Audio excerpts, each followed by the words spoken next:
Assalamu alaikum students. My name is Fizan Farooq and welcome to my channel. In this video, we are going to discuss a question which is completely based on IAS 16 International Accounting Standard number 16 Property, Plant and Equipment. In easy language, we can say non-current assets and depreciation. ये अक्टूबर नवंबर attempt 2009 का AS level का paper है जिसके अंदर एक complete question सिर्फ और सिर्फ डेप्रिसिएशन और एसेट्स, नॉन करंट एसेट्स और डेप्रिसिएशन पे बेस करके एग्जामिनर ने पूछा था।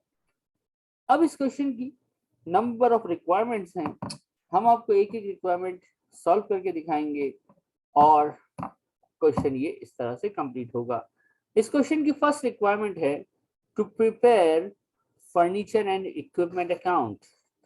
सबसे पहली चीज, फर्नीचर एंड इक्विपमेंट एक एसेट अकाउंट होता है। Asset going to increase on debit side and it decreases on credit side. अब हमें जो बनाना है एसेट अकाउंट वो बनाना है, कंटिन्यू करना है इस क्वेश्चन की डेटा को और नेक्स्ट ईयर के लिए बनाना है। अब इस क्वेश्चन को एक बार फटाफट रीड करते हैं। फर्नीचर एंड इक्विपमेंट अकाउंट है, ओपनिंग बैलेंस है 2700, debit means they have assets. Bank, asset account में बैंक अगर डेबिट पे है यानी एसेट डेबिट हो रहा है, रीजन बैंक है, तो इट मींस कि कंपनी ने एसेट परचेज किया है। 2700 का ओपनिंग बैलेंस था, 720 के एसेट परचेज हुए, 3420 हमारे पास एसेट्स हो गए। Then they dispose of some assets, some furniture and equipment for 450। तो हमारे पास जो बैलेंस आ गया, closing balance for the last year is 2970। अब सबसे पहली चीज, इस अकाउंट को कंटिन्यू करना है और नेक्स्ट ईयर पे कंप्लीट करना है। सबसे पहली चीज जो समझने की है वो होता है ईयर एंड। इस क्वेश्चन की जब हम रिक्वायरमेंट की बात करते हैं तो ये हमें कह रहा है कि आप अकाउंट प्रिपेयर करें 30 अप्रैल 2019। तो ऑब्वियसली जब 30 अप्रैल 9 पे आप क्लोज करेंगे तो ये स्टार्ट कब से हुआ होगा? 1 मई 2008 से। तो ये हमारा अकाउंटिंग ईयर है जिसके लिए आपको सारे अकाउंट्स बनाने हैं। सबसे पहला अकाउंट जो प्रिपेयर करना है वो है फर्नीचर एंड इक्विपमेंट का अकाउंट। नीचे कुछ एडिशनल इंफॉर्मेशन है। During the year end 30th April 2009, the following transaction took place. They bought a new equipment for 540. Then again they bought another equipment for 80,000. Then they sold one equipment which they purchased earlier for 132,000. The cost price of that asset is 300,000. Number 2 जो है वो motor vehicle से परटेन करता है। अभी हम furniture and equipment का account बना रहे हैं तो मोटर व्हीकल को थोड़ी देर छोड़ देते हैं। Depreciation policy very important. A full year depreciation is provided for all assets in use at the end of the financial year but none is provided for in the year of disposal of fixed asset. सबसे पहले इसने हमें क्या कह दिया कि भाई depreciation full year method है, यानी जिस साल परचेज करो उस साल कंप्लीट डेप्रिसिएशन लगा देना, उसको मंथ्स पे प्रोरेट या सेग्रीगेट नहीं करना। और जिस साल एसेट सेल करो उस साल कोई भी डेप्रिसिएशन उसके ऊपर नहीं लगाना।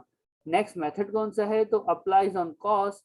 अप्लाइज ऑन कॉस्ट का मतलब क्या है? Straight line method. अब इसको हम सॉल्व करेंगे, देखेंगे और कंप्लीट करेंगे। सबसे पहले एसेट का अकाउंट है, हमें लास्ट ईयर का क्लोजिंग बैलेंस लेके चलना है जो कि हमारा इस साल का क्या हो जाएगा? Opening balance. हमारा ईयर स्टार्ट हो रहा है मई 2008 से, तो 1 मई 2008 यहाँ से हमारा क्वेश्चन स्टार्ट है। हमारे पास बैलेंस आ जाएगा, बैलेंस BD ओपनिंग बैलेंस जो कि है पिछले साल लास्ट ईयर का क्लोजिंग बैलेंस। आप देखें फर्नीचर इक्विपमेंट में 2970 आप सबको नजर आएगा कि 2970 एक ऐसी फिगर है जो लास्ट ईयर का क्लोजिंग है जब लास्ट ईयर का क्लोजिंग है तो इस साल का ये क्या बन जाएगा, ओपनिंग बैलेंस। अब नोट नंबर 1 पढ़ना है और इसको इसमें पुट करना है। सबसे पहले क्या हुआ, 1 जून को हमने, कंपनी ने एक एसेट परचेज किया। एसेट परचेज करते हैं तो बैंक से पैसे चले जाते हैं, नॉर्मल एंट्री होती है bank credit asset debit. So bank is the reason to debiting the asset. कितने का एसेट दिया है, नोट नंबर 1 की फर्स्ट लाइन में, on 1 June 2008 the new equipment purchase for 540,000। हमारा ये जो क्वेश्चन है ये यहाँ पे 30 पे राउंड है, तो हम ट्रायल बैलेंस भी 30 राउंड पे बना रहे हैं। इसका मतलब 540 हमने ले लिया, ना के 540,000। देन इसी लाइन में नेक्स्ट लाइन में लिखा हुआ है कि 3 दिसंबर को again you bought another asset. Very good. कितने का परचेज किया, 80,000। 30 हम हाइड करके चल रहे हैं तो हमने 80 लिख दिया।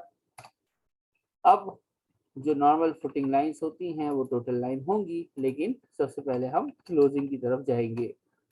क्या कोई एसेट डिस्पोज ऑफ हुआ है, उसको भी देखना पड़ेगा, क्योंकि अगर एसेट डिस्पोज किया है तो ऑब्वियसली वो हमारे पास यहाँ पे आना चाहिए। तो देखिए 3 सितंबर को कंपनी ने एक एसेट डिस्पोज ऑफ किया है। अब डिस्पोजल की वजह से क्या होता है, जब आप एसेट डिस्पोज ऑफ करते हो तो डिस्पोजल अकाउंट की वजह से आपके एसेट कम होते हैं। हमने कॉन्सेप्ट पढ़ा हुआ है historical cost concept. Historical cost concept में क्या होता है कि एसेट जो है वो डेबिट होता है तो कॉस्ट पे होता है, यानी परचेज करते हैं तो ओरिजिनल कॉस्ट पे होता है, और जब उसको हम डिस्पोज ऑफ करते हैं, सेल करते हैं, जब भी वो ओरिजिनल कॉस्ट पे ही रिकॉर्ड होता है। लिखा हुआ है 3 सितंबर equipment has been which had been purchased earlier for 300,000 was sold for 132। मुझे ये बताइए अब यहाँ 132,000 लेना चाहेंगे कि 300,000? तो ऑब्वियसली सर अभी आप कह ही रहे थे कि हम एसेट को हमेशा उसकी हिस्टोरिकल कॉस्ट पे लिखते हैं, तो हिस्टोरिकल कॉस्ट इसकी 300,000 है। 30 राउंड पे काम हो रहा है इसलिए 300 हमने लिख दी। इसके अलावा फर्नीचर एंड इक्विपमेंट से रिलेटेड कोई ट्रांजैक्शन नहीं है। ईयर एंड आ जाएगा, ईयर एंड 2009 में आ रहा है 30 अप्रैल, तो 30 अप्रैल ईयर एंड पे हमेशा छोटी साइड पे, स्मॉल साइड पे बैलेंस सीडी हो जाता है। So we are going to close the account. हमने सीडी लिखा। सीडी कैसे होगा, हमें पता है कि डेबिट्स माइनस क्रेडिट जो डिफरेंस होता है वो सीडी बैलेंस होता है, तो हमने सीडी करना है। डेबिट साइड के टोटल ले लेंगे, डेबिट साइड के टोटल 2970 प्लस 540 प्लस 80 3590 आ रहा है। जब डेबिट साइड का टोटल ये है तो रूल जो हमारा है वो क्या है, फुटिंग का रूल क्या है कि दोनों साइड हमेशा इक्वल होती हैं, तो हमें यहाँ वाली ही वैल्यू यहाँ पोस्ट करनी है। और मज़ेदार चीज़ ये है कि अब सी डी बैलेंस कैसे आएगा, हमें पता है 3590 ही यहाँ आना है, 300 यहाँ है, तो C D balance is X, is balancing figure. So 3590 minus 300, so 3290 is my CD balance for furniture and equipment account। और ये हमारा एक पार्ट इसका कंप्लीट हो जाता है, जिसकी वेटेज 5 मार्क्स की आपके एग्जामिनर ने दी थी। होपफुली ये आपको समझ आ गया होगा कि फर्नीचर अकाउंट किस तरह से प्रिपेयर हुआ है। नेक्स्ट हमारे पास आता है motor vehicle account. Motor vehicle account का नोट हमने नहीं पढ़ा था, तो नोट नंबर 2 को जरा रीड कीजिएगा। नोट नंबर 2 में क्या लिखा हुआ है एक बार रीड करेंगे।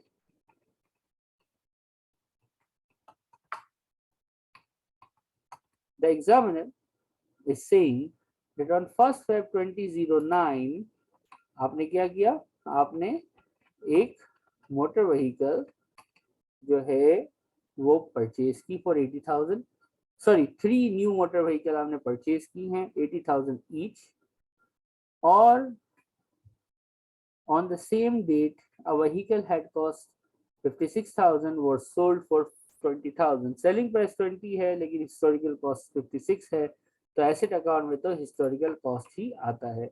हमने फॉर्मेट को थोड़ा सही कर लिया। मोटर व्हीकल, ये सेकेंड रिक्वायरमेंट है इस क्वेश्चन की। Motor vehicle account, opening balance which is last year closing balance. Last year closing balance for motor vehicle account आप देखें 1560 ओपनिंग था, 330 सेल हुआ, 1230 रह गया, 570 का परचेज हुआ, 1800 हमारा लास्ट ईयर का क्लोजिंग बैलेंस है, तो इस साल का ये ओपनिंग हो गया। फिर क्या किया आपने, आपने थ्री व्हीकल्स परचेज की हैं। कब की हैं? 2009 में, 1 February को। तो जब एसेट खरीदते हैं तो बैंक से पैसे जाते हैं, तो bank credit asset debit, bank is the reason of debiting the asset, but here we didn't buy one asset, we bought 3 cars,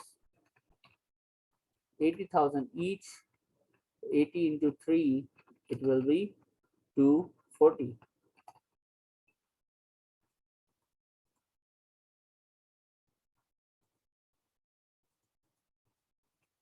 अब एसेट की ओपनिंग बैलेंस आ गया है, मोटर व्हीकल का परचेजेस आ गई हैं, कोई मोटर व्हीकल डिस्पोज की है, तो यस इसी नोट में लिखा हुआ है कि 1 Feb को 1 Feb 2009 में आएगी। 1 Feb को ही आपने क्या किया है, आपने मोटर व्हीकल सेल कर दी हैं।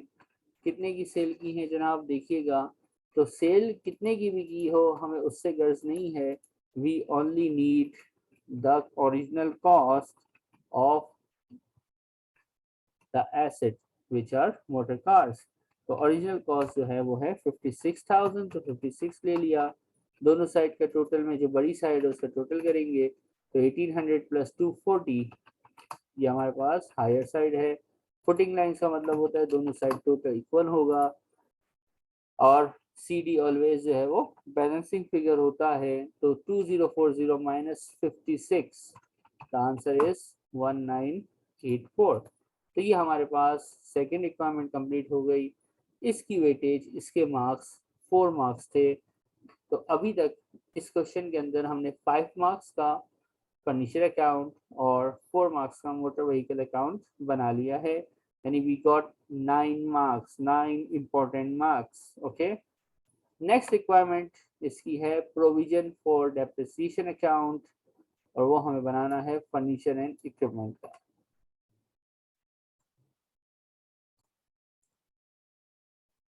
अब हमें प्रोविजन फॉर डेप्रिसिएशन का अकाउंट बनाना है फॉर फर्नीचर एंड इक्विपमेंट। मैंने हाईलाइट किया है, देखें, closing balance for the last year for the provision account for furniture and equipment is 897। तो हमारा जो प्रोविजन अकाउंट, प्रोविजन हमेशा क्रेडिट पे इंक्रीज होता है और डेबिट पे डिक्रीज होता है, इसका ओपनिंग बैलेंस आ गया 897। 2-3 चीजें याद रखिएगा, प्रोविजन अकाउंट के अंदर सिर्फ 3 आइटम्स होते हैं।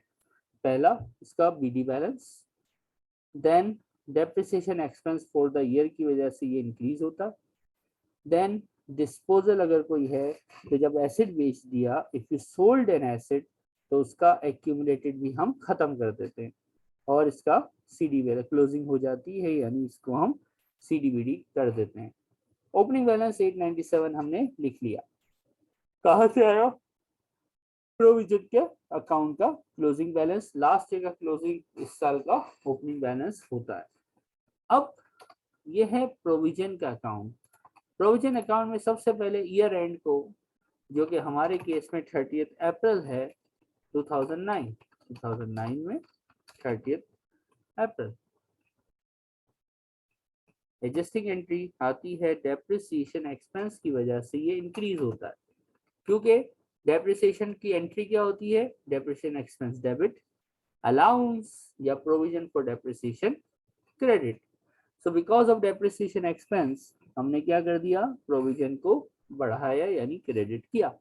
अब इस क्वेश्चन में जो डेप्रिसिएशन से रिलेटेड लाइन लिखी हुई है उसके अंदर परसेंटेज ऑफ डेप्रिसिएशन गिवन नहीं है। अब परसेंटेज ऑफ डेप्रिसिएशन कैसे निकालेंगे? देखिए, लिखा हुआ है स्ट्रेट लाइन मेथड, कॉस्ट पे लगता है, और जिस साल एसेट परचेज करोगे उस साल पूरा डेप्रिसिएशन लगाना, और जिस साल एसेट सेल करोगे उस साल डेप्रिसिएशन चार्ज नहीं करना है। अब हमें ये देखना है कि डेप्रिसिएशन की परसेंटेज क्या है। तो इसको करने का बड़ा आसान तरीका होता है, जरा क्वेश्चन पे फोकस करना पड़ेगा। लास्ट ईयर हमारा एसेट का क्लोजिंग कितना था? लास्ट ईयर सर 2970 था। और last year profit and loss यानी मेरा डेप्रिसिएशन एक्सपेंस कितना था? प्रॉफिट एंड लॉस भी लिख सकते हैं, एक्सपेंस भी, डेप्रिसिएशन एक्सपेंस भी लिख सकते हैं, एक ही बात है कि प्रॉफिट एंड लॉस में डेप्रिसिएशन एक्सपेंस ही जाता है। तो आप देखें हमारे एसेट्स की वर्थ थी 2970। Got it. एसेट्स थे 2970 के, और इस पे जो डेप्रिसिएशन बना था वो बना था 297। थोड़ा सा सोचिए, डेप्रिसिएशन है 297 और एसेट की वर्थ है 2970। क्वेश्चन कह रहा है स्ट्रेट लाइन मेथड है, सिंपल डेप्रिसिएशन है, हर साल बदलता नहीं है, सेम डेप्रिसिएशन रहता है। तो मैं ये कह सकता हूं कि परसेंटेज फॉर डेप्रिसिएशन क्या होगी? कि हम सोच सकते हैं परसेंटेज फॉर डेप्रिसिएशन सिर्फ किसके लिए बात हो रही है? फर्नीचर की बात हो रही है। तो सर 297 हमारा डेप्रिसिएशन आया है और हमारे एसेट्स जो है वो है 2970। कितना परसेंट हुआ? तो सर ये हो गया 10%। तो हमारी जो डेप्रिसिएशन की परसेंटेज है वो हमने पास प्रैक्टिस देखी, लास्ट ईयर के एसेट्स का क्लोजिंग लिया, लास्ट ईयर का डेप्रिसिएशन लिया, डेप्रिसिएशन ओवर वैल्यू यानी over the closing balance of asset account. तो हमें पता चल गया कि डेप्रिसिएशन कंपनी 10% चार्ज करती है। कितना चार्ज करती है? 10% चार्ज करती है।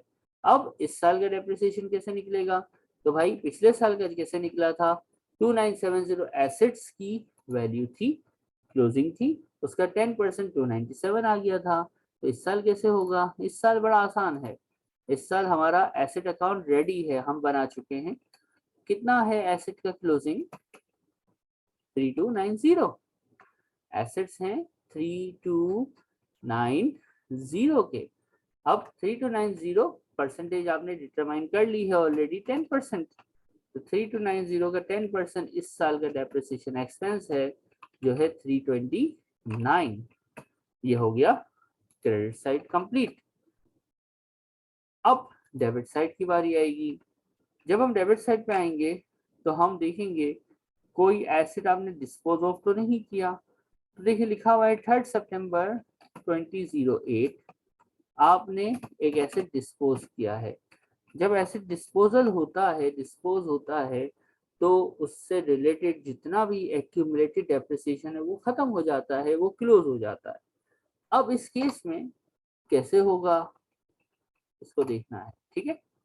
अब डिस्पोजल तो हुआ है, अब इसके अंदर एसेट की परचेज डेट भी बताई है, सेलिंग डेट भी बताई है, और परसेंटेज ऑफ डेप्रिसिएशन नहीं बताया। लेकिन वी ऑलरेडी नोस के फर्नीचर एंड इक्विपमेंट में 10% डेप्रिसिएशन इसका रेट है। अब आप देखें full year depreciation in the year of purchase and none in the year of disposal की कहानी है। जरा देखिएगा, आपने जो एसेट सेल किया है वो आपने परचेज किया था 31 मार्च 2006 को, और इसको सेल किया है आपने 3 सितंबर 2008 को। 31 मार्च 2006 कंपनी के कौन से ईयर एंड में आती है? तो ये आएगी 30 अप्रैल, ईयर एंड है ना, तो 30 यानी 31 मार्च 2006 के बाद अप्रैल 2006 में ही आएगी। तो 2006 जो है उसमें हमारा डेप्रिसिएशन कंप्लीटली चार्ज हुआ होगा। तो ऐसा हम इसको अलाइनमेंट सेट कर लेते हैं ताकि इजीली हम इसको कर सकें।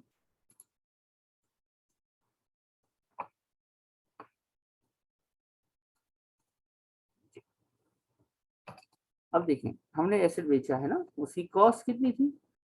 उसकी कॉस्ट थी, हेडिंग लगानी है तो disposal of furniture and equipment. Cost थी उसकी जनाब 300,000। इसका एक्यूमुलेटेड डेप्रिसिएशन अभी निकाल लेते हैं। We will know net book value, selling price से कंपेयर करेंगे, गेन या लॉस आ जाएगा। ठीक है, अब एक्यूमुलेटेड डेप्रिसिएशन कैसे निकालेंगे, तो इसकी हम छोटी सी यहाँ पे वर्किंग कर लेते हैं, ठीक है। एक्यूमुलेटेड डेप्रिसिएशन, सबसे पहले आप ये देखिएगा कि आपका 31 मार्च के बाद हमारा जो ईयर एंड है 30 अप्रैल कब आया होगा। 31 मार्च के बाद वेरी फर्स्ट 30 अप्रैल 2006 में आया होगा, देन 30 अप्रैल 2007 में आया होगा, देन 30 अप्रैल 2008 होगा और 30 अप्रैल 2009